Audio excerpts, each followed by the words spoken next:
Hey everyone, this is Kevin from thetestwebsite.com, and today we're going to be continuing our study on the endgame. We're going to be looking at when you should play for a draw. So many times if you were to study a GM game, anytime they go down any significant amount of material, 1, 2, or even a whole point in chess, they just give up on the spot. But really, if you're not a GM, I highly recommend you don't just give up. I highly recommend that you instead play for a draw. And so we're going to look at a few instances that you should keep in the back of your head where you should be thinking about playing for the draw, even if you have a losing game.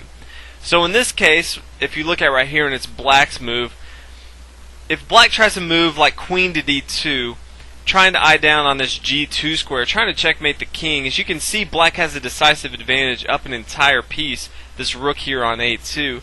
But what black has missed, and what a lot of players miss, is a perpetual check that white can do. Perpetual check meaning that white can continue to check and check the king, and there's nothing that black can do to improve the game. And most players from that position just agree upon a draw because the game's going to go on forever just checking and checking.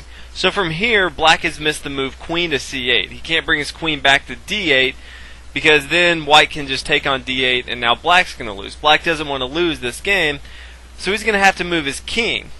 From here, the queen can come down to f5, and either the king can go back if he moves his king back to g8 or h8, doesn't matter. Our queen can now come back to c8.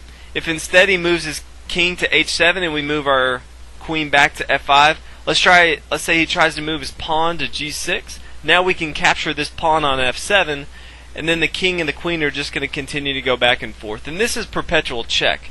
If you perpetual check in the rule books, it's not a draw, but most players after perpetual check will just agree on a draw, and that's usually what happens. But as you can see here, white's down a lot in material, but at the same time black left him an opportunity to have perpetual check. And especially this happens if you have a queen. Anytime you have a queen, I like to look for perpetual check. So many players, if they go down in material, they try to just throw the entire kitchen sink at your opponent, sacrificing pieces off the wall, trying for an extravagant attack, when instead, a lot of times if you go down and you know you don't have a good chance to win, I try to set up a perpetual check. I try to use the pieces that I have to try to expose the king so that I can perpetual check and get a draw out of the game. And I think this is a lot more beneficial than just throwing all your pieces away and then losing the game pretty easy. So we're going to take a look at another example of how perpetual check works in the endgame. In our next examples, we can see white has a huge advantage. Again, up an entire rook. But if it's black's move, take a minute and see if you can find the perpetual check. And it's not that hard, but hopefully you came up with queen to b4.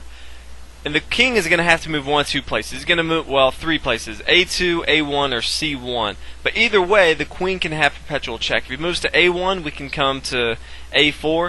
If he comes back to B1, we can come to B4. If he ever tries to come to C1, then we can bring our queen to A3. He can't get out of these checks. We can continue to check him all day long, and there's no way that he can get out of this. So this is a simple way where if we have a queen, we should always be looking especially for perpetual check if we're down a lot of material, where a lot of players will try some fancy exchange and end up losing the game pretty easily. The next thing I want to talk about is stalemate. And stalemate, as we're going to see, can be one of the most effective ways to tie a game in the endgame. Stalemate is a position where the king cannot move but he's not in check, and this is a drawn game. And a lot of people don't win their games because they allow their opponent's king to be in stalemate. And there's a lot of people where you'll be looking to stalemate your own king. In this position here, this is a famous game where it's black's move, and black thought it'd be wise to push his pawn up the board. He saw that if pawn to b2 and the rook captured on b2, then the rook could come to h2, and after the king moved, he could take this rook on b2 and have an easy endgame. But what black did not see is that after he came down to h2, the king could come to f3, and after the rook captures on b2, this is a drawn game. This is stalemate. The king cannot move anywhere, but at the same time, he's not in check. So this is a drawn game. So black had a decisive game winning, but he ended up drawing the game because of stalemate. So there's a lot of times in chess where you should look to stalemate your own king so that you can draw and not lose a game. One of the things that you want to look for especially is in the king and pawn endgame, and we'll go ahead and take a look at that real quick. In the king and pawn endgame, it's very important to know when a stalemate can occur and when one cannot occur.